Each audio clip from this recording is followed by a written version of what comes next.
السلام علیکم ورحمۃ اللہ وبرکاتہ. نحمده ونصلي على رسوله الكريم اما بعد فاعوذ بالله من الشيطان الرجيم. بسم الله الرحمن الرحيم. رب اشرح لي صدري ويسر لي امري واحلل عقدة من لساني يفقهوا قولي. یہ ہاسٹل کی طالبات روم نمبر 10 نے لکھا ہے، کل کے لیکچر جو کہ کفن کے بارے میں تھا سن کر ہم روم والی لڑکیوں نے فیصلہ کیا کہ ہم روم میں بھی کفن باندھنے کا ڈیمو کریں. اس مقصد کے لیے ہماری ایک روم میٹ نے خود کو میت کے طور پہ پیش کیا. ہم لوگوں نے روم ہی کی 3 بیڈ شیٹس اتار کر صاف ستھرے رگ پر بتائے گئے طریقے کے مطابق بچھائیں. نیچے 3 چھوٹے دوپٹے بچھائے، یعنی پٹیوں کے لیے. ہمارے روم کی ایک لڑکی کو کفن پہنانے کا مسنون طریقہ آتا تھا، اس نے ہم سب کی رہنمائی کی. اس طریقے پر ہم نے اس کی پریکٹس کی اور سیکھنے کا بہترین موقع ملا، اور یوں ہم نے کلاس میں پڑھا جانے والا سبق پریکٹیکل کر کے دکھایا. سب لڑکیاں خوش تھیں اور ساتھ ہی کہ سب کے دلوں میں موت کی تیاری کا جذبہ جاگا. لڑکیاں دل ہی دل میں اس دن کو یاد کر رہی تھی اور دعا کر رہی تھی. اور پھر یہ کہ کسی نے کہا کہ رات کو ہم سو نہیں پائیں گے، مگر خود ہی ایک دوسرے کو تسلیاں بھی دی. ایک لڑکی تو ڈر کے مارے روم سے ہی باہر چلی گئی. دنیا میں تو ہم روم سے باہر جا سکتے ہیں، قبر سے کیا جا سکتے ہیں؟ نہیں جا سکتے. تو عقل مندی یہ کہ پھر اس کی تیاری کر لی جائے کہ وہ ہمارے لیے اتنی خوبصورت بن جائے کہ ہمارے دنیا کے روم سے بھی زیادہ اچھی جگہ ہو، تاکہ وہاں سے بھاگنے کی نہ سوچیں بھی تو حاصل کچھ نہیں. اب یہ کہ جو میت بنی تھی ان کو تاثرات لکھنے کا کہا تو انہوں نے کیا لکھا ہے. وہ کہتے ہیں کہ کل میں نے میت کا ڈیمو پیش کیا. جب میری روم میٹ زمین پر چادریں بچھا رہی تھی کفن کے طور پر، تو مجھے واقعی ایسا لگ رہا تھا جیسے میری ڈیتھ ہو چکی ہے اور میری روح اس وقت بیٹھی سب کچھ دیکھ رہی. جب مجھے زمین پہ لٹایا گیا اور مجھے چادروں میں لپیٹنا شروع کیا تو میں کیا بتاؤں کہ میری فیلنگز کیا تھی. میں نے ایک لمحے کے لیے سوچا اگر اسی لمحے روح قبض ہو جائے تو میرے نامہ اعمال میں کیا ہے. اصل سوچنے کی بات بھی یہی ہے، ایسا جس سے میری بخشش ہو جائے. میں نے اپنی پوری زندگی کی فلم اپنے ذہن میں چلائی، لیکن افسوس مجھے کوئی ایسا خاص عمل نہ ملا جو میری بخشش کا سبب بن سکے. میں نے سوچا دین کی تعلیم حاصل کرتے ہوئے تو مجھے صرف 1.5 ماہ ہو رہے ہیں. اگر اللہ مجھ سے پوچھے کہ اس سے پہلے بھی تو میں نے تمہیں 25-26 سالہ زندگی دی ہی، اس میں کیا کیا، تو میرے پاس کوئی جواب نہ تھا. مجھے اتنا ڈر لگا کہ میں بتا نہیں سکتی. میرے ہاتھ پاؤں یخ ٹھنڈے ہو گئے. بہت دیر تک نارمل نہیں ہوئی. میں بار بار اپنے دل میں کہہ رہی تھی میں نے ساری زندگی کیا کیا. اسی لمحے میں نے سوچا جو گزر گیا سو ہو گزر گیا، اب مجھے لمحوں میں جینا ہے. مجھے ایک ایک سیکنڈ کو کیش کرنا ہے. میں گزرے وقت کو تو واپس نہیں لا سکتی، ہاں ابھی میرے پاس جو زندگی باقی ہے اپنے حال اور مستقبل کو تو بہتر بنا سکتی ہوں. ابھی تو میں نے صرف ڈیمو پیش کیا تو میرے اندر اتنا چینج آیا. اگر ہم ہر وقت موت کو یاد رکھیں تو کس طرح ہو سکتا ہے کہ ہمارے اعمال بہتر نہ ہوں. ہم اپنی آخرت کو بہتر بنا سکتے ہیں اگر کوشش کریں تو. کوشش شرط ہے. اور پھر واقعی ہم اللہ سے کہہ سکتے ہیں کہ اے اللہ تو غفور و رحیم ہے، بخش دے. اللہ تعالیٰ ہم سب کے لیے آسانیاں پیدا فرمائے. جو بھی کل بتایا گیا اس کو ماشاءاللہ کسی نے بہت اچھی طرح ڈرا کر کے بھی اور اس کے پوائنٹس لکھ کر یہاں پیش کیے ہیں. جزاکم اللہ خیرن. میرا دل یہی چاہتا تھا کہ یہ سب کچھ اگر تصویری شکل میں ساتھ آ جائے اور ساتھ ترتیب بار طریقہ آ جائے تو بہت سے لوگوں کے لیے سہولت ہو جائے گی. اور اس کو ہم جو کفن کا پیک ہے اس کے اندر بھی رکھ سکتے ہیں. انہوں نے اس کا سائز بھی لکھ دیا ہے. اجزاء میں 3 بڑی 6 میٹر کی سفید چادریں. اس کا عرض بھی لکھنا چاہیے کیونکہ ایک سنگل بیڈ شیٹ ہوتی ہے اور ایک ڈبل ہوتی ہے، تو یہ ڈبل کے برابر ہے تقریباً. 3 سفید ہی کپڑے کی کٹی ہوئی لمبی پٹیاں 3 بھی ہو سکتی ہیں، اور اگر جیسے بعض اوقات میت بلکی ہوتی تو اس میں یعنی 5 تک بھی ہو سکتی ہیں. پٹیوں کی تعداد کو مقرر نہیں، وہ سہولت کے لیے صرف ریپنگ کے لیے. ان پٹیوں میں سے ایک لمبی ہوگی اور دوسری چھوٹی ہوں گی، کیونکہ چھوٹی والی جو پاؤں اور سر کی طرف اور جو لمبی والی ہے وہ درمیان میں. پھر انہوں نے طریقہ لکھا ہے پوائنٹ وائز. اس کو مزید اور بھی لینگویج کے حساب سے اور ڈرائنگ کے حساب سے امپروو کیا جا سکتا ہے، لیکن ایفرٹ بہت اچھی ہے. جزاکم اللہ خیرن. اور پھر اس کا ایک چھوٹا سا پیمفلٹ بھی بن جائے. تحریری طور پہ تو لکھا ہوتا ہے سب کچھ، لیکن ساتھ ڈیمو بھی ہو تو اس میں سہولت ہو جاتی ہے، ورنہ کنفیوژن ہوتی. اس کی ٹیسٹنگ کا طریقہ یہ ہوگا کہ آپ یہ لکھ کے پھر کسی ایسے شخص کو جو اس کلاس میں حاضر نہ ہوا، جس نے کتاب نہ پڑھی، اس کو دے کہ اچھا اس کے مطابق کر کے دکھاؤ. اگر وہ کر سکے تو آپ سمجھے کہ آپ کی تحریر درست ہے، اور اگر وہ کر نہیں پا رہا آپ کی بات پڑھ کے، تو اس کا مطلب یہ کہ اس میں جان کوئی نہیں. ٹھیک ہے؟ تو جب بھی کچھ لکھیں اس شخص کے لیے جو آپ کے سامنے نہیں، کیونکہ تحریر تو ہر کوئی پڑھتا ہے نا. گفتگو تو سامنے بیٹھے ہوئے لوگ سن رہے ہوتے ہیں، لیکن تحریر تو آپ کے سامنے والے نہیں ضروری کہ پڑھے، کوئی بھی پڑھے گا. جب وہ پڑھے گا تو ایسی تحریر ہو کہ جو آپ سے کچھ بھی پوچھے بغیر وہ خود سمجھ جائے اس کو، ٹھیک ہے، اس کی ایکسپلینیشن کی ضرورت نہ پڑے. تو ہمیشہ سادہ، آسان اور چھوٹا لکھنے کی کوشش کریں تاکہ لوگ اس سے فائدہ اٹھائیں. فلاوری لینگویج، بڑی بڑی باتیں اور اس قسم کی تحریریں کہ جو صرف اپنے آپ کو پروجیکٹ کرنے کے لیے ہوں، وہ پھر علم اور عمل دونوں میں فائدہ نہیں دیتی. ٹھیک ہے. یہ لکھتی ہے کہ اب سے 36 یا 37 سال پہلے ہم ہنی مون منانے کے لیے شمالی علاقہ جات کی طرف گئے. اس زمانے میں نے نیا نیا گاؤن پہننا شروع کیا تھا، اس لیے وہاں جا کر گاؤن تو گھر میں رکھا اور سیر کرنے نکل گئے کہ یہاں کون دیکھ رہا ہے. راستے میں گاڑی کا بری طرح ایکسیڈنٹ ہو گیا کہ کسی کے بچنے کی امید نہ تھی. اس وقت ذہن میں پہلا خیال یہ آیا کہ اگر میں مر گئی تو گھر میں لوگوں کو میرا گاؤن ملے گا اور کس قدر شرمندگی ہوگی گاؤن اتارنے پر. لیکن کلمہ پڑھنے کا خیال ایک دفعہ بھی نہ آیا. آج 35 سال بعد اپنی اس غلطی کا احساس ہوا اور اللہ سے بہت توبہ کی کہ ہمیں صحیح وقت پر درست بات کرنے کی توفیق دے اور ہمارا خاتمہ اسلام پر کلمہ پڑھتے ہوئے ہو. اس کی دعا بھی مانگنی چاہیے. کل کے لیسن سے متعلق چند باتیں اور اس کے بعد انشاءاللہ ہم اگلے حصے پہ چلیں گے، جہاں آپ کو سنت سے متعلق بہت سی چیزیں بتائی جا رہی ہیں. وہاں چند بدعتوں کا ذکر کرنا بھی ساتھ ساتھ مناسب ہوگا تاکہ اگر آپ ایسے کاموں کو دیکھیں تو آپ کو فوراً پتہ چل جائے کہ یہ ٹھیک نہیں ہو رہا اور آپ اس سے بچ سکیں اور دوسروں کو بھی روک سکیں. مثلا جب کسی کی موت واقع ہو جائے تو عام طور پر لوگ میت کے ارد گرد بیٹھ کر بلند آواز سے نوحہ کرنے لگتے ہیں، چیخنے چلانے لگتے ہیں اور ایک ہجوم کر دیتے ہیں اور شور ہنگامہ کرتے ہیں. اس سے پرہیز کرنا چاہیے. جب تک میت گھر میں ہو 14 بار سورۃ البقرہ پڑھنا. وہ کہتے ہیں 2.5 سپارے دے دو. سنا آپ نے کبھی؟ کس نے سنے میں 2.5 سپارے؟ استغفر اللہ. اس کا مطلب ہے کہ اتنی کامن ہے یہ بدعت 2.5 سپاروں والی. اور 2.5 سپارے سے مراد کیا ہے؟ سورۃ البقرہ. سورۃ البقرہ 2.5 سپاروں کی ہے نا. تو اس لیے اس وقت لوگ کیا کرتے ہیں کہ وہ اس کو پڑھنا شروع کر دیتے ہیں، اور بعض لوگ تو 1 ہی دفعہ اور بعض 14 دفعہ، اور کہتے ہیں کہ یہ میت کی راہداری کے لیے تاکہ اس کا رستہ آسان ہو آگے، اس کو ساتھ دینا ہے. یہ سامان جیسے ہم سفر پہ جاتے ہیں تو ساتھ زیادہ راہ دیتے ہیں نا، تو میت نے خود پڑھا یا نہیں، لیکن پیچھے والے کیا چاہتے ہیں کہ ہم اس کو پڑھ کے پکڑا دیں، ساتھ لیتے جاؤ. جیسے بچے اسکول جاتے ہوئے ناشتہ نہیں کرتے نا، تو امی کیا کرتی ہیں، لنچ باکس میں ڈال کے ساتھ بیگ میں گھسا دیتی ہیں کہ یہ کھا لینا وہاں پر. تو مرنے والے کے ساتھ بھی ہم ایسی محبتوں کا اظہار کرتے ہیں اور اس کو پڑھ کے خود اسے پکڑا دیتے ہیں. وہ کدھر ہوتا پڑا ہوا اس وقت، اور کس چیز کو پکڑاتے ہیں اور کہاں رکھتے ہیں، واٹ، یہ سب خیالات ہیں، اس کی کوئی حقیقت نہیں جب تک کہ قرآن و سنت سے کوئی دلیل نہ ملے. اس چیز سے بھی بچنا ہے. پھر اسی طرح میت کی چارپائی کے نیچے سرہانے کی طرف کچے چاول یا گندم رکھنا اور دفنانے کے بعد اسے خیرات کر دینا. اس کی کوئی حقیقت نہیں، نہ صحیح حدیث ہے نہ ضعیف ہے، کچھ بھی نہیں. بیوی کے فوت ہونے پر خاوند کے لیے بیوی کو غیر محرم قرار دے دینا. اسی طرح خاوند کے فوت ہونے پر بیوی کو میت کے پاس نہ آنے دینا اور نہ ہی دیکھنے دینا، چاہے وہ ساری دنیا کو دیکھتے رہے، میاں کو نہ دیکھے. اب میت کے ناخن اور بال کاٹنا، اس میں کوئی دلیل نہیں. میت کے پاس قرآن پڑھنا، ٹھیک ہے اگر آپ روٹین میں پڑھ رہے ہیں کہ آپ کہیں بھی بیٹھتے ہیں، مثلا ڈاکٹر کے کلینک پہ بیٹھ کے قرآن پڑھ رہے ہیں یا کہیں بھی فارغ. اس روز مجھے شناختی کارڈ کے لیے جانے کا اتفاق ہوا، تو میں جب اس ایریا میں داخل ہوئی مجھے اس قدر خوشی ہوئی کہ پورے کراؤڈ میں ایک لڑکی حجاب میں بیٹھی ہوئی اپنا کوئی لیسن دہرا رہی تھی.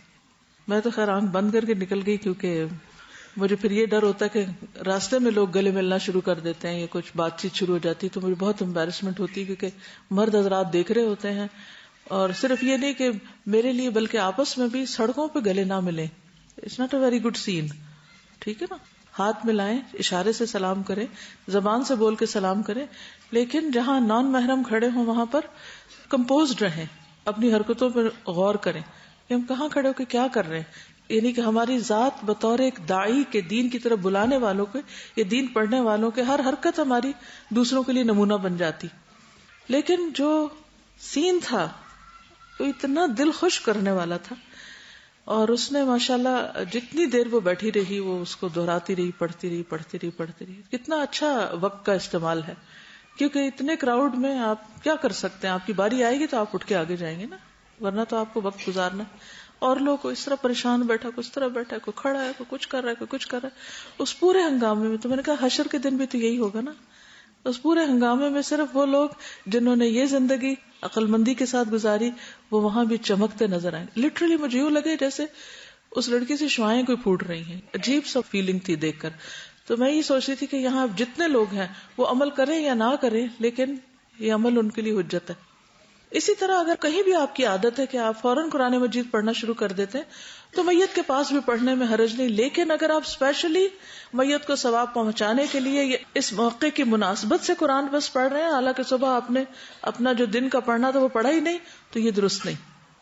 پھر اسی طرح مردوں پر سورت یاسین خاص طور پر پڑھنا، اس کی بھی کوئی حقیقت نہیں، اس بارے میں بھی کوئی حدیث نہیں جو صحیح ہو. ایک ضعیف ہے اور ایک موضوع ہے. پھر میت کو قبلہ رخ کرنا گھر میں ہی، یہ بھی درست نہیں. زرع بن عبد الرحمن کہتے ہیں کہ وہ سعید بن مسیب جو ایک تابعی ہیں، ان کی حالت مرض میں موجود تھے. اس وقت ان کے پاس ابو سلمہ بن عبد الرحمن بھی تھے. اچانک سعید پر غشی طاری ہو گئی، بے ہوش ہو گئے. ابو سلمہ کے کہنے پر ان کا بستر قبلہ رو کر دیا گیا. جب افاقہ ہوا تو پوچھا کیا آپ لوگوں نے میرا بستر پھیرا ہے؟ انہوں نے کہا جی ہاں. ابو سعید نے ابو سلمہ کی طرف دیکھا اور کہا میرا خیال ہے تم نے کروایا. ابو سلمہ نے کہا ہاں میں نے ہی کہا تھا. سعید نے اپنا بستر پہلے ہی کی طرح کر دینے کا حکم دیا کہ اس کی ضرورت نہیں ہے کہ میں مرنے لگوں تو میرے بستر کا منہ قبلے کی طرف کرو. اسی طرح غسل سے متعلق چند باتیں بدعات میں شمار ہوتی ہیں. مثلا غسل کے وقت دعائیں پڑھنا اونچی اونچی، یا نعتیں یا کوئی شعر پڑھنا. اگر آپ روٹین میں اپنے دل میں ذکر کر رہے ہیں اللہ تعالیٰ کا تو اس میں کوئی حرج نہیں ہے، لیکن خاص طور پر یہ سمجھنا کہ اس وقت کرنا ضروری ہے تو یہ بدعت میں شمار ہوتا ہے. یا میت کو 2 بار غسل دینا، اس پہ کل بھی بات ہوئی تھی. اسی طرح کسی خاص علاقے یا جگہ کی مٹی کو متبرک سمجھ کر اسے غسل کے وقت استعمال کرنا، یہ بھی بدعت ہے. پھر کفن پر آیات اور پاکیزہ کلمات لکھنا، یا ان کو کاغذ پر کپڑے پر لکھ کر میت کے سینے پہ رکھنا، یا پھر خانہ کعبہ کے جو غلاف ہیں اس کے دھاگے جو ہیں وہ آنکھوں پہ رکھنا، یا کفن کے اوپر چھڑکنا ان کا پانی یا کچھ اور زمزم کا پانی، یہ سب غیر ضروری چیزیں ہیں، ان سے پرہیز کرنا چاہیے. یا کفن آب زمزم میں بھگو کے رکھنا. اسی طرح میت دلہن یا دلہا ہو یا ان قریب شادی ہونے والی تھی تو کفن کی بجائے شادی کے لباس میں صحرا باندھ کے دفنانا، یا پھول ڈال کے گلے میں، یا کوئی اور میک اپ وغیرہ کر کے. بعض لوگ تو پورا اس وقت زیور بھی پہنا کے ایک دفعہ دیکھتے ہیں. ان چیزوں کی کوئی حقیقت نہیں. کیا اس سے متعلق اور آپ کو کوئی رسم معلوم ہے جو آپ کے علاقے میں ہوتی ہو جب کوئی فوت ہو جاتا ہے؟ جی ہاں. انا للہ و انا الیہ راجعون. یعنی کسی نے اپنے مرنے پہ وصیت کی کہ ان کے فوت ہونے پر مہندی کا فنکشن کیا، یعنی سب لوگ مہندی بیٹھ کے لگائیں. آپ الوداع جاتی ہیں، وہاں سے نا میرے جیٹ کی ڈیتھ ہوگی، مجھے وہاں سے نا 20 سپارے ان کے لیے بخشوا دیں.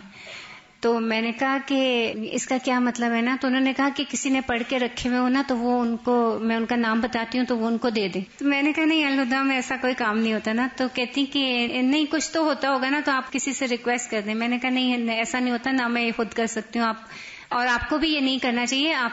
تو کہتی نہیں وہ اصل میں بزرگ خواتین کہہ رہی ہیں. تو میں نے کہا آپ ان کو سمجھائیں. کہتی وہ نہیں سمجھتی نا، میں کیا کروں. تو میں نے کہا پھر آپ ان سے کہیں وہ دے دیں، وہ اپنے دے کر جائیں. میری ممانی کی ڈیتھ ہوئی تو ماما نے اس طرح مصنون طریقے سے غسل دیا، مطلب نارمل اس طرح کر کے رکھ دیا. اس کے بعد جب میری ماما کی خالہ کی بیٹی تھی نا تو وہ اتنا ماما سے غصے ہو گئی کہ تم نے قل هو اللہ والی چادر اور وہ پھول نہیں ڈالے، اور اس وجہ سے اتنے عرصے وہ ان سے ناراض نہیں، پھر جا کے منایا انہیں.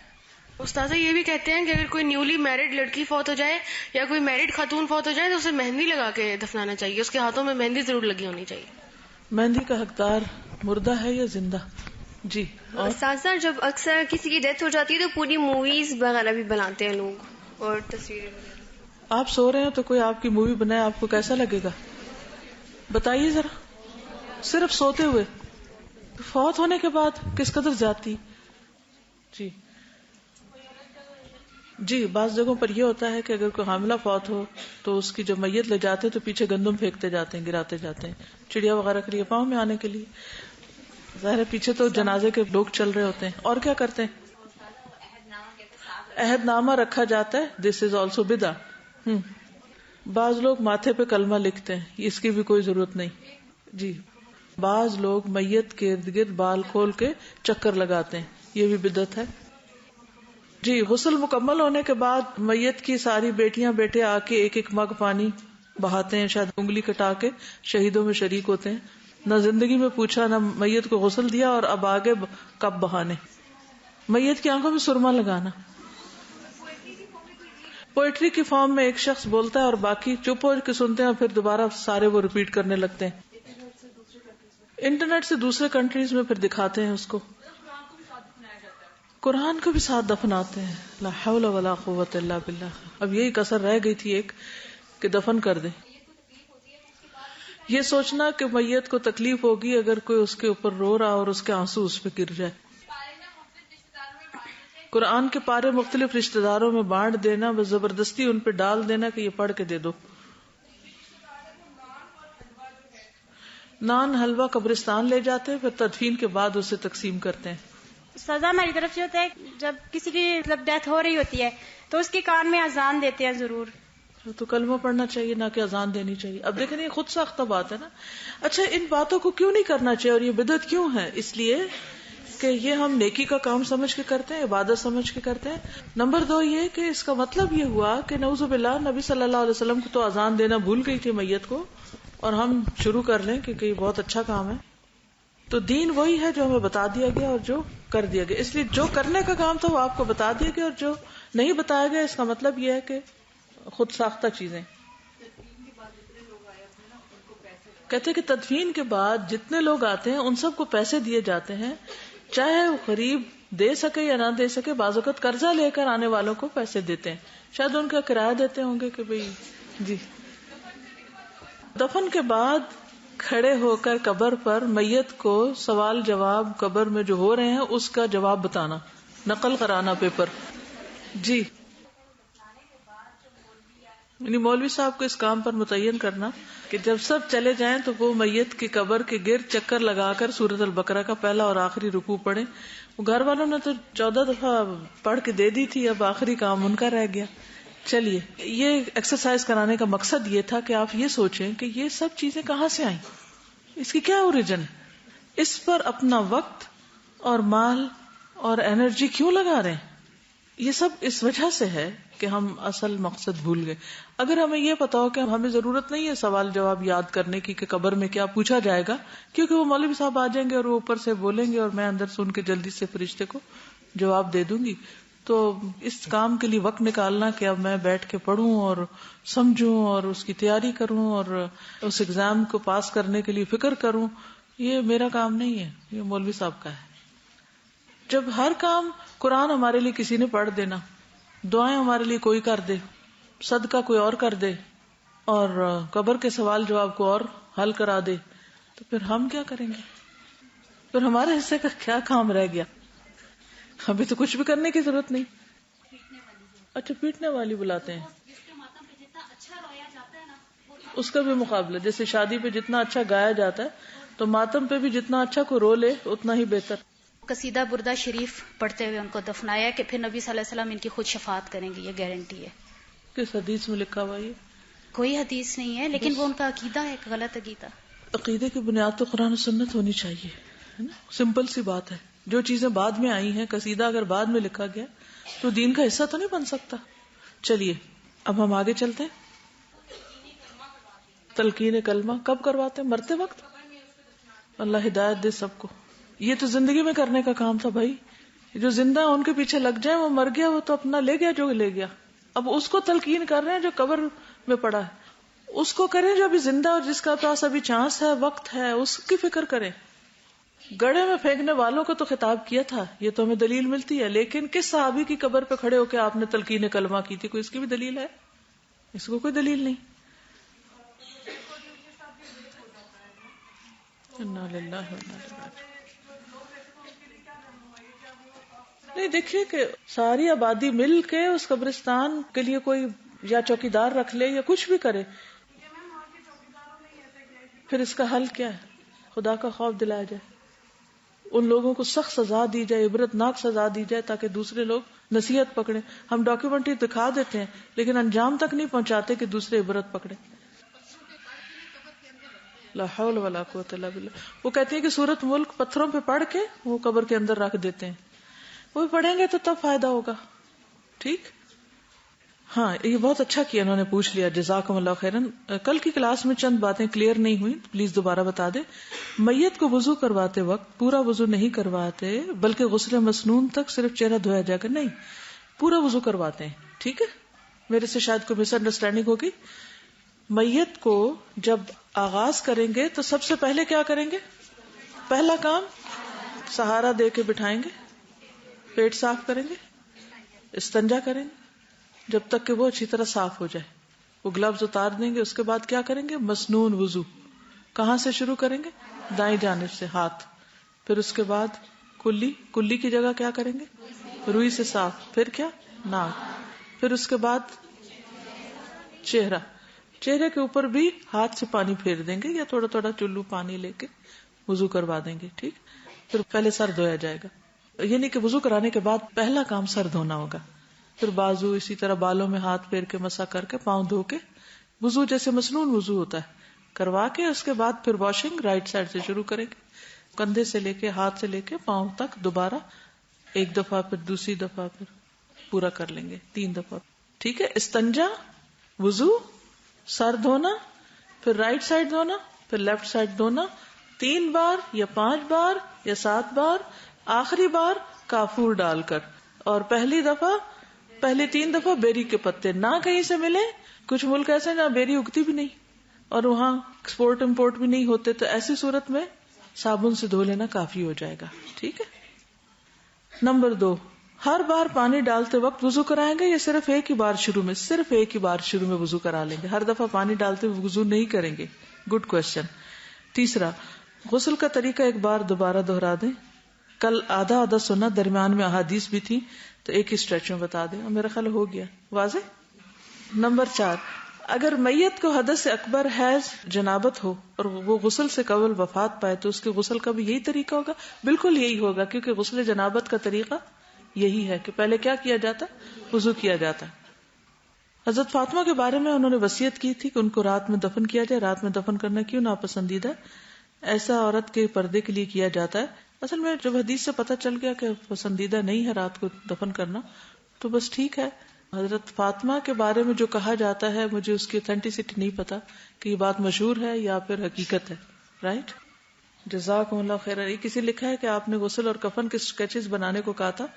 مجھے انٹرنیٹ سے امیجز مل گئے ہیں ایک اینیمیٹڈ مووی کی شکل میں اس کے اسٹل امیج میں بدل دیا ہے. انشاءاللہ تعالی ہم کوشش کرتے ہیں جو انہوں نے دیا ہے اس کی ایک پریزنٹیشن بنا کے کسی وقت دوبارہ آپ کو سامنے دکھا دیں، کیونکہ اور کلیئر ہو جائے گا. اگر کوئی بھی اس وقت میں بھی کسی کو نیند آ رہی ہو یا کوئی اور ایسا مسئلہ ہو گیا ہو، مس ہو گئی کوئی چیز، پہنا دیا جاتا ہے، نہلا دھلا کے تیار کر دیا جاتا ہے، تو پھر اس کے بعد اس کی رخصتی کا وقت ہوتا ہے.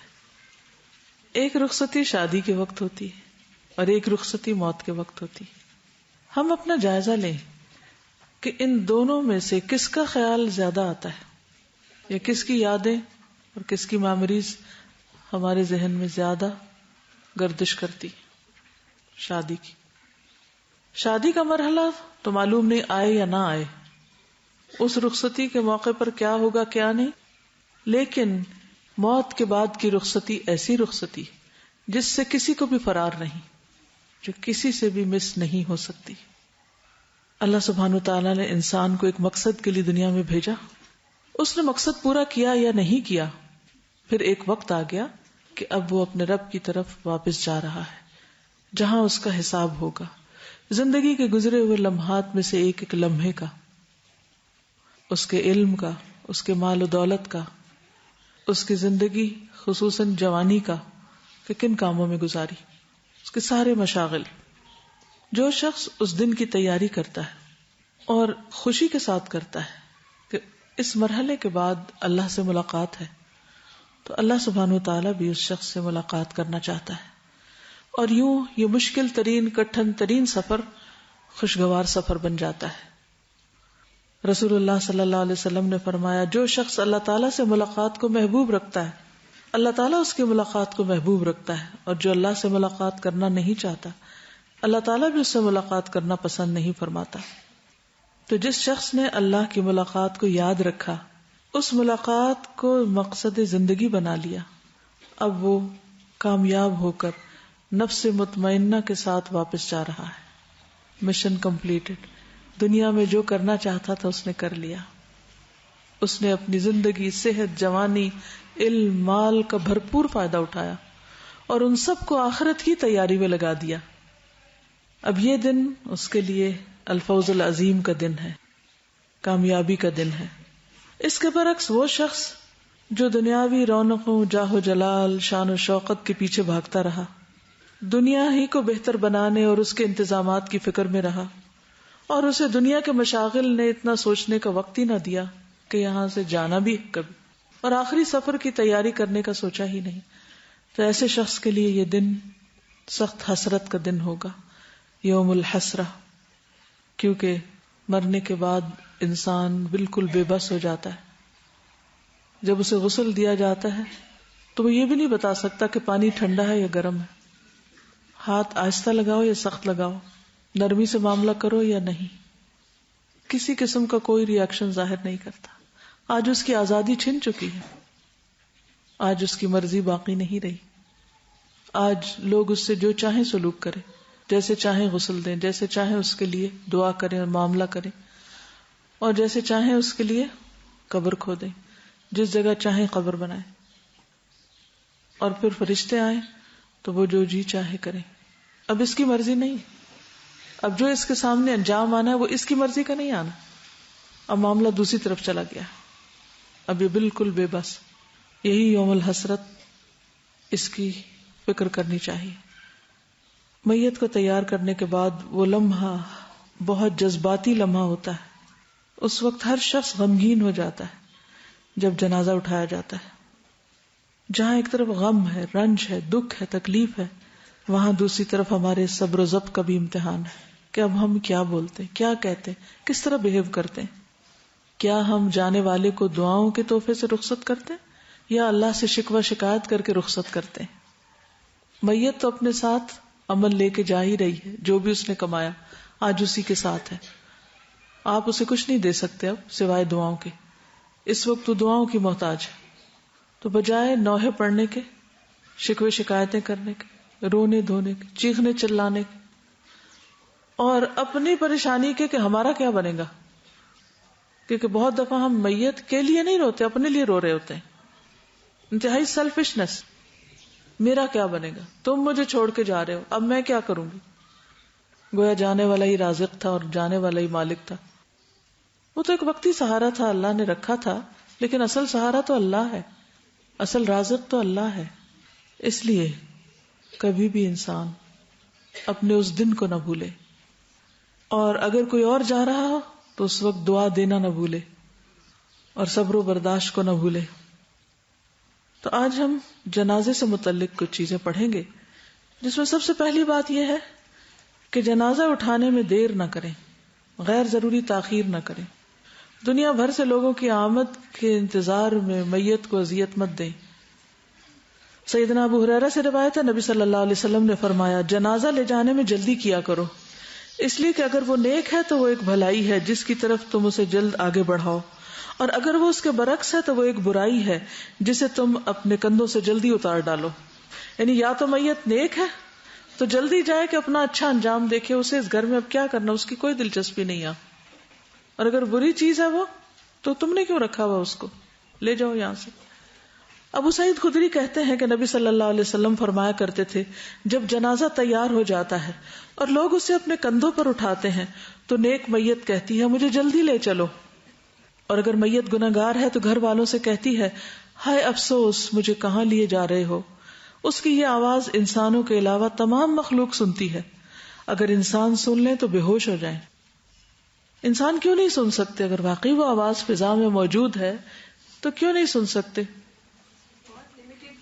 فریکوینسی کون سی ہے؟ 20 سے لے کر 20,000 چیک کر لیں کتنے ڈیسیبلز تک سن سکتے ہیں ہم. 25 ہرٹز سے 20,000 ہرٹز تک ہم سن سکتے ہیں. جو آواز اس سے اوپر ہوگی وہ ہم نہیں سن سکتے. یہ بھی اللہ کی کتنی بڑی رحمت ہے, ورنہ ہم زندہ نہ رہ سکتے. اور جو بلو ویل جب کیلیفورنیا کے پاس سے بولتی ہے تو جاپان کے پاس آواز اس کی بغیر کسی واسطے کے سنی جاتی ڈائریکٹ. انسان کے پاس کوئی ایسی پاورفل مشین نہیں. اب بھی ہم مختلف ذرائع سے اس کو آگے پہنچاتے ہیں.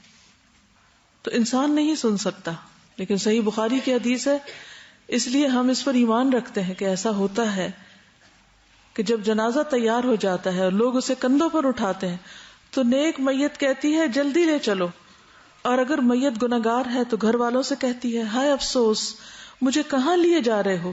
اس کی یہ آواز انسانوں کے علاوہ تمام مخلوق سنتی ہے. اگر انسان سن لیں تو بے ہوش ہو جائیں, دفنا نہ سکیں. پھر جنازے کی رفتار کیا ہو, اس بارے میں کتاب میں جو حدیث ہے ابن مسعود کی یہ ضعیف ہے. ایک اور حدیث ہے سنن نبی داؤد کی, یہ صحیح ہے. عبد الرحمن کہتے ہیں کہ ہم عثمان بن ابی العاص کے جنازے میں شریک تھے اور ہم میت کو اٹھائے آہستہ آہستہ چل رہے تھے. ابو بکر رضی اللہ عنہ ہمیں پیچھے سے آ ملے. انہوں نے اپنا کوڑا بلند کیا اور کہا میں دیکھ رہا ہوں کہ گویا ہم رسول اللہ صلی اللہ علیہ وسلم کے ساتھ ہوتے تھے اور میت کو اٹھا کر درمیانی چال سے دوڑ رہے ہوتے تھے. بھاگتے نہیں تھے بلکہ کیا درمیانی چال سے تیز چلتے تھے. خواتین کا جنازہ لے جانے کی رفتار.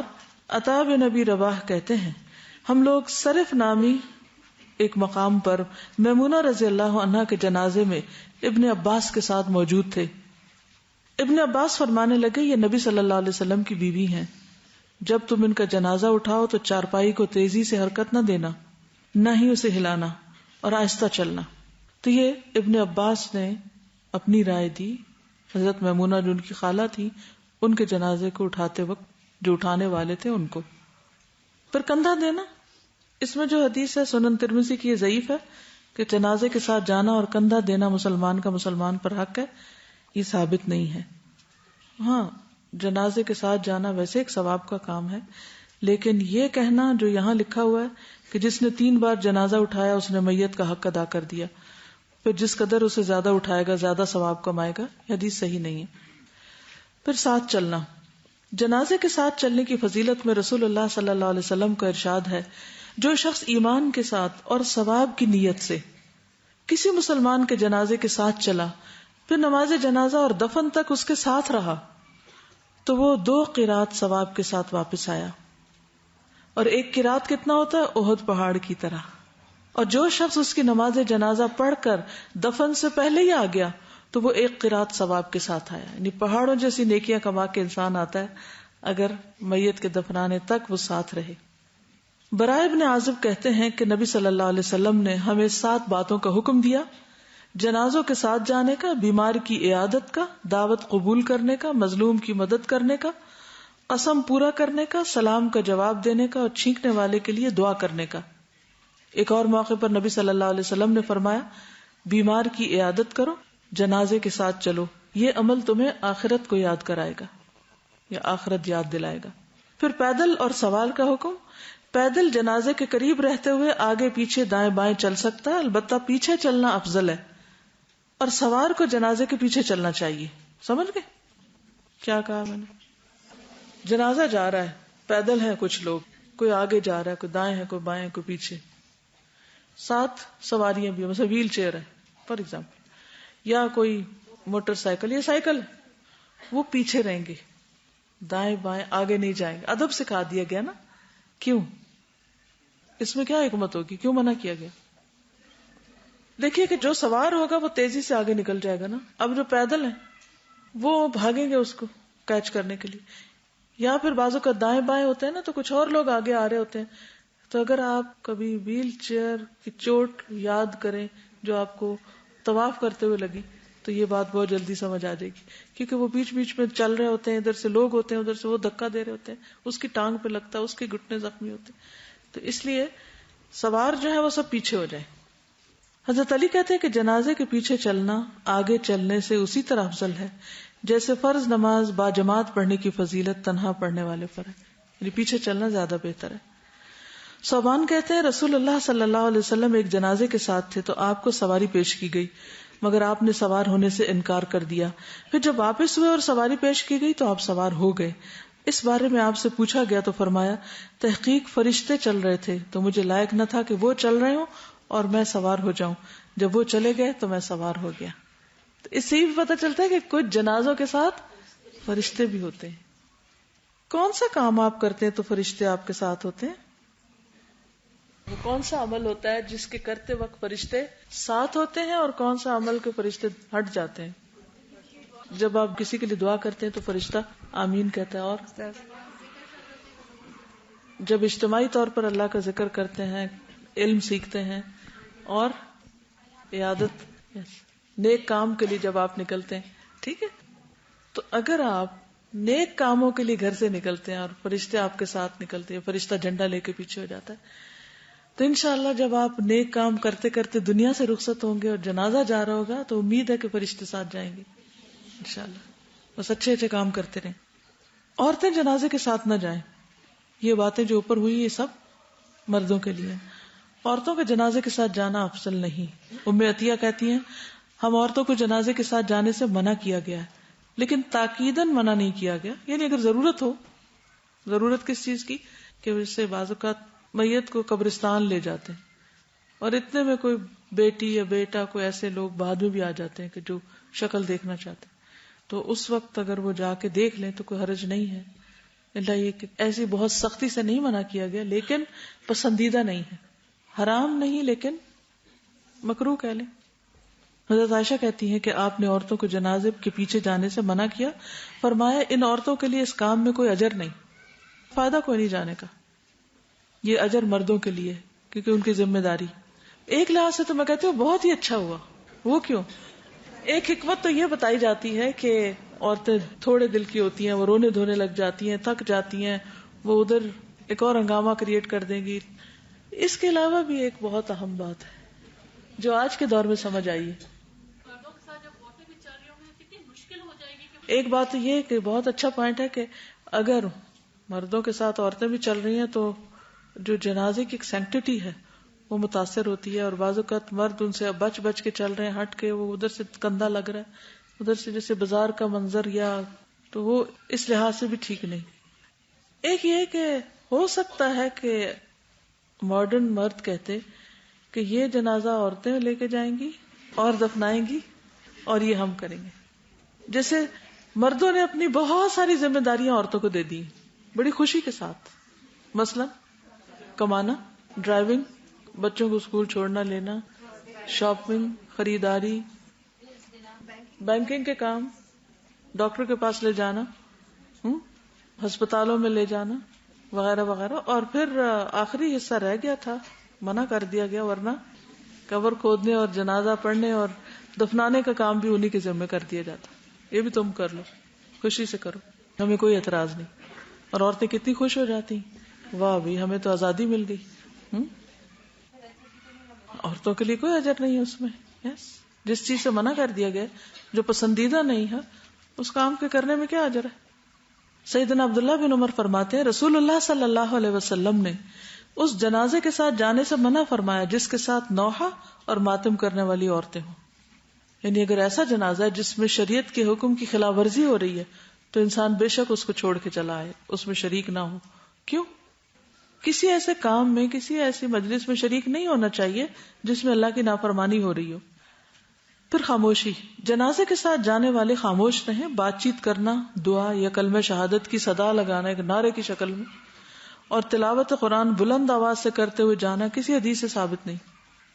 جنازہ لے کے جلوس نکالنا بھی درست نہیں. یہ نہ لکھا ہوا نہیں، یہ میں ایڈیشن کر رہی ہوں. اسی طرح جنازے کے ساتھ بلند آواز سے روتے ہوئے چلنا بھی جنازے کے احترام کے خلاف ہے.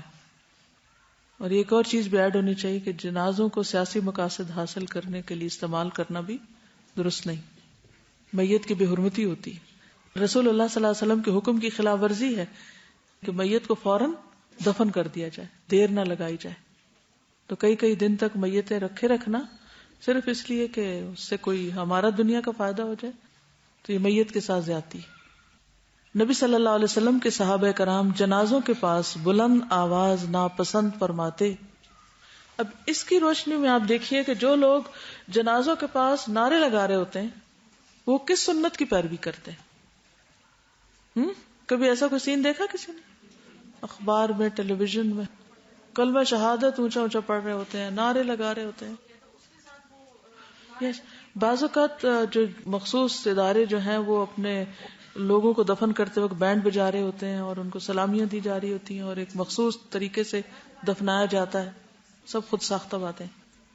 آگ اور چراغ، آگ خواہ چراغوں کی شکل میں ہو یا مشعلوں کی صورت میں، ہر طرح کا منع ہے. البتہ کسی مجبوری سے رات کو دفن کرنا پڑے تو تدفین کے وقت آسانی کے لیے روشنی کا عارضی انتظام کر سکتے ہیں. عبداللہ بن عباس بیان کرتے ہیں کہ رسول اللہ صلی اللہ علیہ وسلم نے ایک آدمی کو رات کے وقت دفن کیا اور قبر کے اندر چراغ جلا کر روشنی کی. اس سے یہ پتہ چلتا ہے کہ ضرورتاً رات کو دفن کیا جا سکتا ہے، لیکن بہتر یہ ہے کہ دن ہی کو دفن کیا جائے. ایک ہوتا ہے رسول اللہ صلی اللہ علیہ وسلم کا قول اور ایک ہوتا ہے فعل. اگر یہ دونوں چیزیں ملے تو پھر کیا کرتے ہیں؟ یعنی اگر دین کے کسی حکم میں ایک طرف رسول اللہ صلی اللہ علیہ وسلم کا فعل ہو جو آپ کا کام ہو اور ایک طرف آپ کا حکم ہو، قول ہو، تو ان دونوں میں بظاہر کنٹرڈکشن نظر آ رہی ہو تو ہمارے لیے کیا حکم ہے، کیا لیا جائے؟ قول، کیونکہ وہ ہمیں حکم دیا ہے اس کا. اور فعل جو ہے وہ ہو سکتا ہے آپ کے لیے خاص ہو. مثلا تہجد پڑھنا آپ کے لیے کیا ہے؟ خاص ہے. ہمیں اس کا حکم نہیں دیا گیا کہ تم ضرور پڑھو، یا فرض کا درجہ نہیں ہے اس میں. اسی طرح اور بھی چیزیں ہیں، کیونکہ نبی صلی اللہ علیہ وسلم کے بعض کام ایسے تھے کہ جو آپ کی ذات تک مخصوص تھے یا آپ نے کسی خاص ضرورت کے تحت کیے، اور جو اس کا احسن پہلو تھا وہ زبانی آپ نے بتا کے سمجھا دیا، فرما دیا.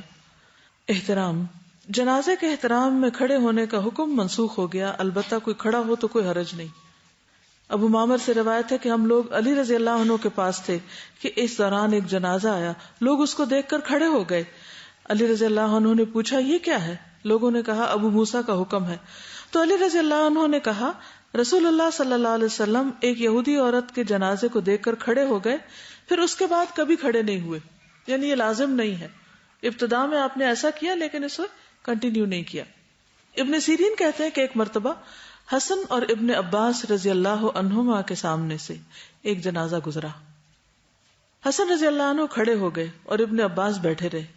حسن رضی اللہ عنہ نے فرمایا کہ نبی صلی اللہ علیہ وسلم کے پاس سے ایک جنازہ گزرا تو آپ کھڑے ہو گئے تھے. انہوں نے کہا آپ کھڑے ہوئے لیکن بعد میں بیٹھے رہنے بھی لگے.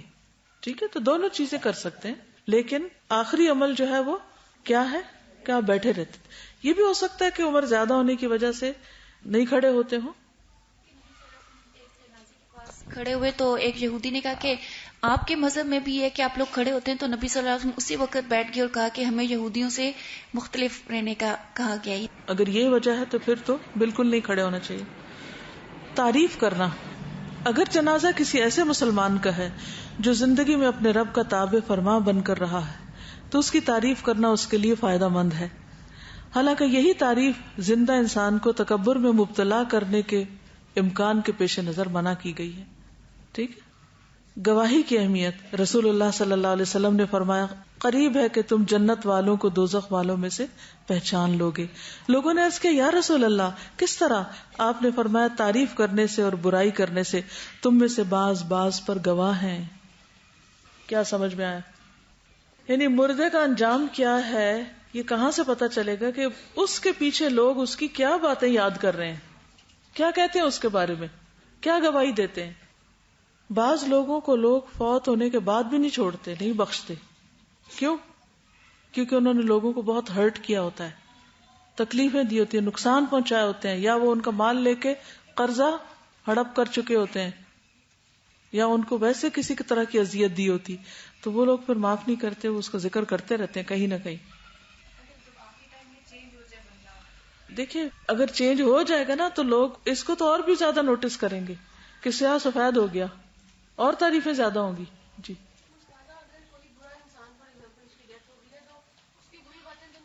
وہ نہیں کرنی چاہیے، لیکن آپ کس کس کو کہیں گے نہ کرو؟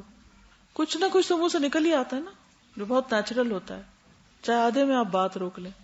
تو اس لیے اس بات کے اوپر سوچنے کی ضرورت ہے کہ ہمارا لوگوں سے معاملہ کیا ہے.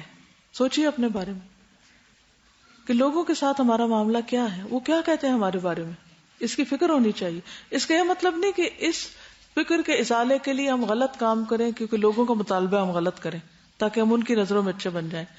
اگر آپ نے اللہ کو راضی کر لیا، ان الذین آمنوا وعملوا الصالحات سیجعل لهم الرحمن ودا، جو ایمان لائے اور اچھے عمل کریں گے ان قریب رحمان ان کے لیے دلوں میں محبت پیدا کر دے گا.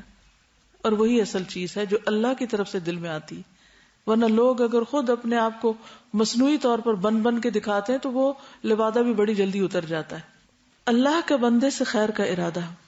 رسول اللہ صلی اللہ علیہ وسلم نے فرمایا، جب اللہ تعالیٰ اپنے بندے کے ساتھ بھلائی کا ارادہ فرماتا ہے تو اسے لوگوں میں نیک شہرت بنا دیتا ہے.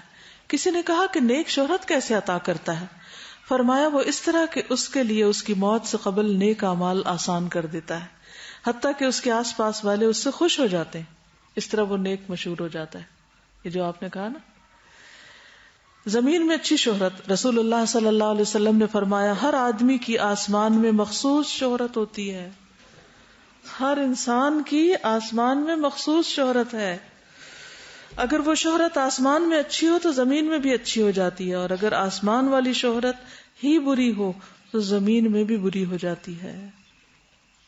نبی صلی اللہ علیہ وسلم نے فرمایا فرشتے آسمان میں اللہ کے گواہ ہیں اور تم لوگ زمین میں اللہ کے گواہ ہو.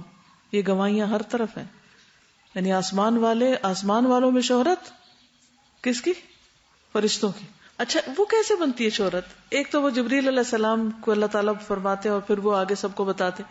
ایک اور صورت یہ بھی ہے کہ جو فرشتے آپ کے دائیں بائیں بیٹھے وہ اگر جا کے باقیوں کو بتائیں کہ آج فلاں بندے نے اتنے جھوٹ بولے، اتنی غیبت کی، اتنی چوریاں کی، وہ چھپ کے یہ حرام کام کر رہا تھا، یہ لکھ رہا تھا، وہ کر رہا تھا، کیا شہرت بنے گی. اور دوسروں کے سامنے آپ بڑے نیک ہیں. مثلا ایک شخص چھپ چھپ کے چوریاں کر رہا ہے لوگوں کی اور فرشتے دیکھ رہے ہیں، وہ چھپ کے کر رہا ہے انسانوں سے. اب یہ فرشتے اسی کو لکھ کے لے جا رہے ہیں نا کہ اس نے آج اتنی چوری کی، یہ کیا، اور وہ اوپر جا کے جب وہ اعمال نامہ جمع ہوتا ہوگا وہاں بھی ملائکہ بیٹھے ہیں، وہ کاؤنٹ کر رہے ہیں، دیکھ رہے ہیں، ان کی اپنی ڈیوٹیاں ہیں. تو یہ ایسے ہی ہے نا کہ جیسے کوئی سیمپل اکٹھے کر کے لائے اور پھر جیسے بلڈ سیمپلز ہوتے ہیں اور پھر ہر ایک کی ٹیسٹنگ ہوتی ہے، اچھا اس میں یہ بلڈ کاؤنٹ ہے، اس کا یہ نتیجہ، اس کا یہ ریزلٹ ہے. تو وہ خود ہی شہرت پھیل جاتی ہے نا کہ کس کا اعمال نامہ ہے کیا، کہاں کیا ہے. تو مشہور ہونے کی کوشش کرنے کی ضرورت ہی نہیں ہے. جو آپ ہیں وہ آپ خود ہی مشہور ہو جائیں گے. تو کوشش کس چیز پہ کرنی چاہیے کہ ہم اچھے کام کریں. ہمیں اس بات کی کتنی فکر ہوتی ہے کہ لوگ ہمیں کیا کہتے ہیں، ہمارے ساتھ کیا کرتے ہیں. چلو لوگوں کے تو منہ بند کر دیں گے ہم، خبردار جو میرے خلاف کو تم نے ایک لفظ بولا قتل کرا دیں گے تمہیں. دنیا میں تو ہوتا ہے نا یہ کہ کوئی حق بات بولے تو صحیح گردن اڑا دیتے ہیں. ہاں لیکن فرشتوں کو کون پکڑے گا جا کے کہ تم میرے بارے میں خبردار جو بری شہرت مشہور کرو. فکر کس چیز کی ہونی چاہیے؟ اس دنیا میں شہرت کمانے کی نہیں، نیک اعمال کی جو آسمان پہ بھی جائے گی اچھی شہرت کے طور پر اور واپس زمین پہ پلٹے گی لوگوں کے پاس. استاذہ جیسے فرشتے صبح اور عصر کے وقت جاتے ہیں تو وہ تو خود بخود اناؤنسمنٹ ہو جاتی ہے جب اللہ سبحانہ تعالیٰ سب کی پریزنس میں پوچھتے ہیں کہ میرا بندہ کیا کر رہا تھا، کہ سال میں چھوڑ کے آئے، سال میں چھوڑ کے. اور اگر کوئی سویا ہوا ہے اور اس نے اٹھ کے نماز ہی نہیں پڑھی تو اس کی کیا شہرت ہوگی اوپر جا کے کہ ہم آئے تھے اور وہ سو رہا تھا غفلت میں، اس کو فکر ہی نہیں تھی کہ اس نے فجر پڑھنی اٹھ کے. ہر ایک کی کوئی نہ کوئی شہرت ہے. یس یہی تو حدیث میں آ رہا ہے کہ ہر بندے کی ایک شہرت ہے آسمان میں. سوچئے، فکر کیجئے کیا شہرت ہے وہ. استاد دنیا کی جو شہرت ہے نا وہ تو ویسے بھی ہم دیکھتے ہیں کہ عموماً جنازوں پہ دیکھا ہے کبھی کوئی یہ نہیں کہہ رہا ہوتا کہ یہ آدمی بہت بڑا افسر تھا، اس کے بعد بہت پیسے تھے یا بہت بڑی بلڈنگ تھی. یہ کہہ رہے ہوتے ہیں کہ اس کا اخلاق بہت اچھا تھا، بڑا ہمدرد تھا، بڑا غریب پرور تھا یا اپنے گھر والوں کا بڑا خیال رکھتا. تو یہی شہرت ہے، وہ دنیاوی چیزیں تو شہرت میں کاؤنٹ بھی نہیں ہوتی، یہاں پر بھی نہیں ہوتی مرنے کے بعد. بالکل.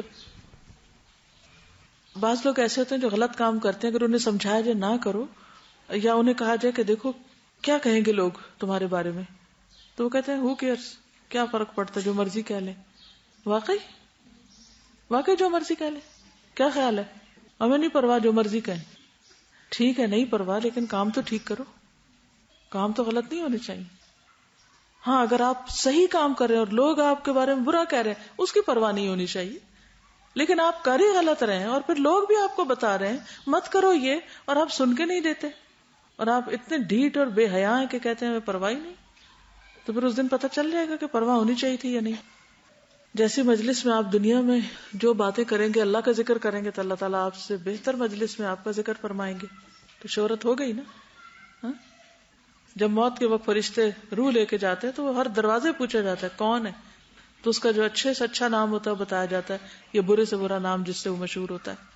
سوچئے میں کون ہوں، کیا مقام ہے میرا، کیا شہرت ہے میری، کیا کرتی ہوں میں۔ وہ جس کو ہم وائبز بھی کہتے ہیں نا، کہ ہر ایک کی وائبز ہوتی ہیں نا ہر انسان کی، کوئی جینون ہے نہیں، دھوکے باز ہے، جھوٹا ہے، یہ باڈی لینگویج ہوتی ہے، اس سے بھی لوگ بڑی جلدی پہچانے جاتے ہیں کہ یہ دیکھ کیسے رہا ہے، یہ کھڑا کیسے ہے، چال کیسے ہے، ہاتھ کیسے اٹھا رہا ہے، ٹھوڑی کیسے ہلا رہا ہے۔ یہ ساری چیزیں بھی عکاس ہوتی ہیں آپ کے اندر کی، لیکن ہمیں صرف فکر ہے یہاں کی کہ کوئی مجھے کیا کہے گا، زیادہ سے زیادہ بھی اگر ہے تو۔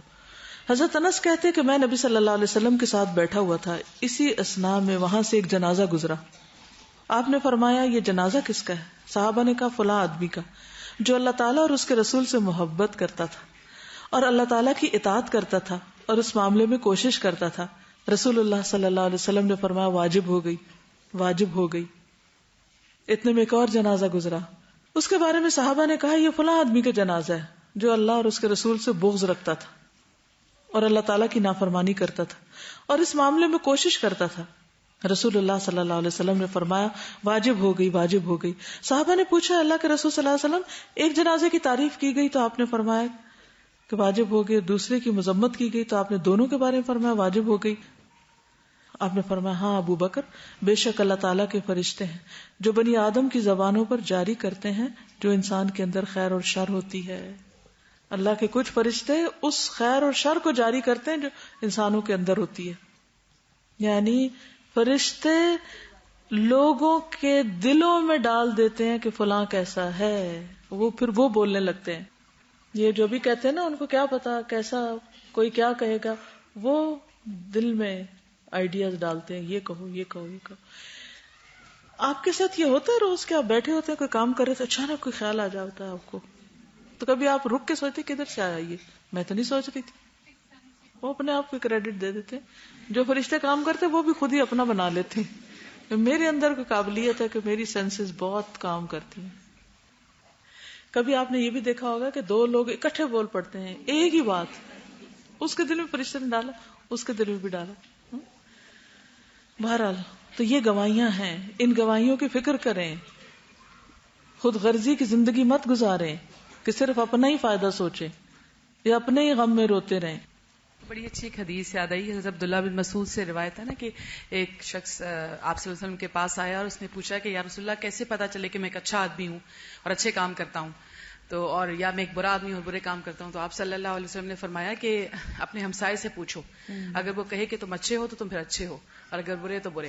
تو ہمیں اپنے تئیں اچھا ہونا کافی نہیں ہوتا، کسی کی گواہی کی بھی ضرورت ہوتی ہے، اور آج یہ ثابت ہو گیا کہ فرشتوں کی اور لوگوں کی بھی گواہیاں کتنی امپورٹنٹ ہے۔ ایک اور حدیث میں آتا ہے بے شک اللہ تعالیٰ کے فرشتے ہیں جو بنی آدم کی زبانوں پہ جاری کرتے ہیں، یعنی فرشتوں کی زبانیں بنی آدم کی زبانوں پر سوار ہو جاتی ہیں جیسا کہ جن انسان کی زبان پر کہلوا دیتا ہے، جو انسان کے اندر خیر اور شر ہوتی ہے۔ یعنی جب طہارت کا مادہ کسی شخص میں غالب اور پختہ ہو جاتا ہے تو طہارت افعال کا مظہر بن جاتی۔ اس میں آپ دیکھیے کہ جب کوئی شخص صاف ہوتا ہے تو اس کی باڈی کی اسمیل بھی کیسی ہوتی ہے، اور اگر کوئی نہاتا ہی نہیں گندا رہتا ہے تو ایسے ہی انسان کے اعمال وہ اچھے ہوں گے تو خود بخود اس سے ایک خوشبو پھوٹے گی۔ میری ایک خالہ جان تھی، وہ کہا کرتی تھی کہ نیکی خوشبو کی طرح ہوتی ہے، تم نہ بھی چاہو گی تو پھیل جاتی ہے، اور برائی بدبو کی طرح ہوتی ہے کہ وہ نہ بھی چاہیں تو پھیل جاتی ہے۔ بالکل، یعنی کیسے ہو سکتا ہے کہ ایک کام جو آپ نے کیا پھر وہ چھپ ہی جائے؟ بالکل، وہ تو کہیں نہ کہیں سے ظاہر ہوگا۔ اکثر یہ بات ہوتی ہے نا کہ آپ کو کون سا پرفیوم پسند ہے، مجھے ہمیشہ یہ ہوتا ہے کہ صفائی کی خوشبو جو ہے نا وہ مجھے سب سے زیادہ پسند ہے، اور جو پرفیومز ہیں وہ مجھے آرٹیفیشل لگتے ہیں، حالانکہ خیر وہ بھی پسند ہونے چاہیے، لیکن سب سے بیسک یہ ہے کہ آپ کی صفائی کی خوشبو ہونی چاہیے۔ آپ نے دیکھا ہوگا کہ چھوٹے بچے کو اگر آپ اٹھائیں، دودھ پیتے بچے کو، تو اس سے کیسی خوشبو آتی، کیونکہ اس نے کوئی گناہ نہیں کیا ہوتا. اور جو بڑے ہوتے جاتے ہیں اور پھر مستیاں کرنا شروع کرتے ہیں، پھر ویسے ویسے ہوتے جاتے ہیں. پھر اللہ کی طرف سے محبت کا ڈالا جانا، جو حدیث جبریل ہے کہ اللہ تعالیٰ جس سے محبت کرتے ہیں جبریل کو بلا کے اس سے کہتے ہیں کہ تم محبت کرو، پھر وہ بھی کرنے لگتے ہیں. پھر باقی سب بھی فرشتوں میں آسمان والوں پہ ندا دیتے ہیں، سب آسمان والے کرنے لگتے ہیں، پھر وہ محبت زمین پر اتار دی جاتی ہے.